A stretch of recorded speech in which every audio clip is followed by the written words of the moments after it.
Election conduct करते समय भी चुनाव आयोग ने बहुत सारे नए फैसले लिए हैं, जिसमें कि पोस्टल बैलेट की काउंटिंग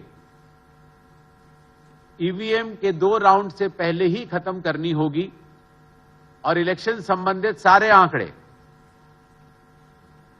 काउंटिंग के 72 घंटे के अंदर ईसीआई नेट के ऐप के जरिए या इलेक्शन कमीशन की वेबसाइट के जरिए सभी को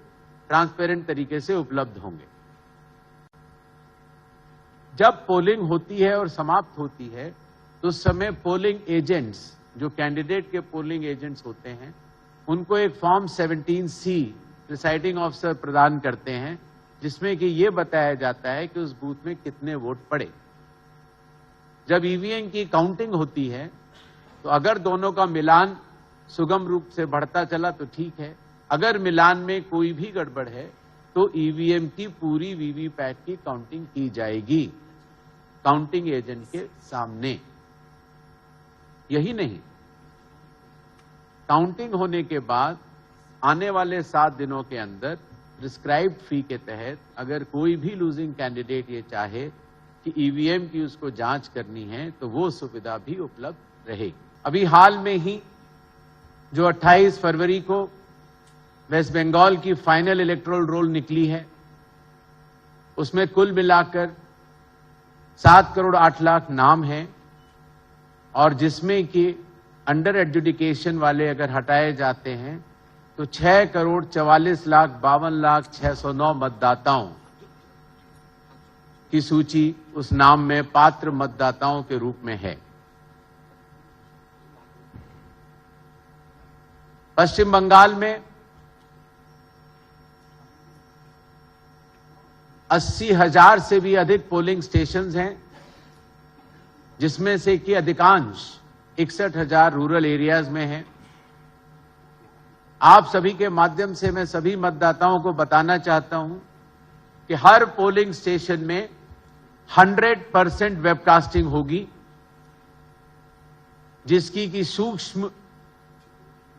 निगरानी चुनाव आयोग के कर्मी करेंगे।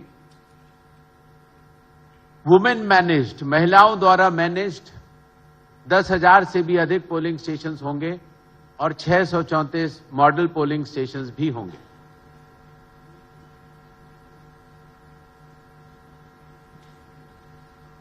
थर्ड जेंडर के साथ साथ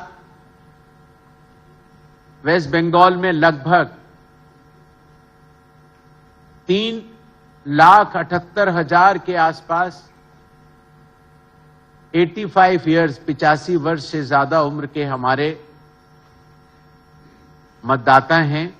जिनको ये सुविधा रहेगी कि वो होम वोटिंग फैसिलिटी की व्यवस्था का उपयोग कर सकते हैं। 100 वर्ष से ज्यादा भी वेस्ट बंगाल में 6,000 से भी अधिक हमारे मतदाता हैं और सर्विस इलेक्टर्स लगभग 1,20,000 से 30 साल के बीच में लगभग 1,31,00,000 और 18 से 19 की उम्र के बीच में भी 5,23,000 मतदाता हैं।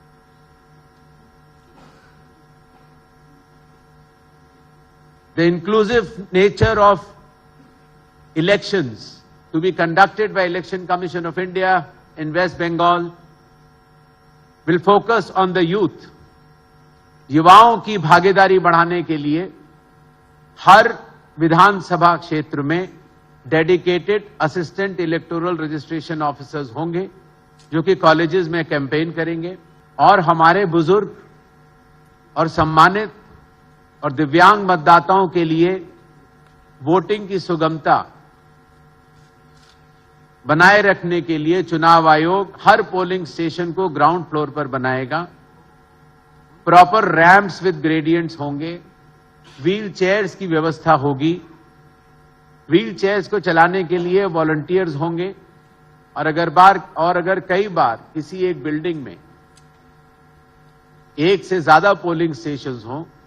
तो कौन से पोलिंग स्टेशन में जाना है उसकी गाइडेंस देने के लिए भी वॉलंटियर्स होंगे। सक्षम मॉड्यूल के तहत जो हमारे दिव्यांग भाई बहन हैं उनको प्रायोरिटी इन वोटिंग भी रहेगी और जो हमारे 85 ईयर्स से ज्यादा उम्र के मतदाता हैं उनके लिए ऑप्शनल होम वोटिंग की फैसिलिटी भी होगी। अगर आप ये वीडियो YouTube पर देख रहे हैं तो हमारे चैनल को सब्सक्राइब कर बेल आइकन दबाएं और Facebook पर देख रहे हैं तो हमारे पेज को लाइक करें।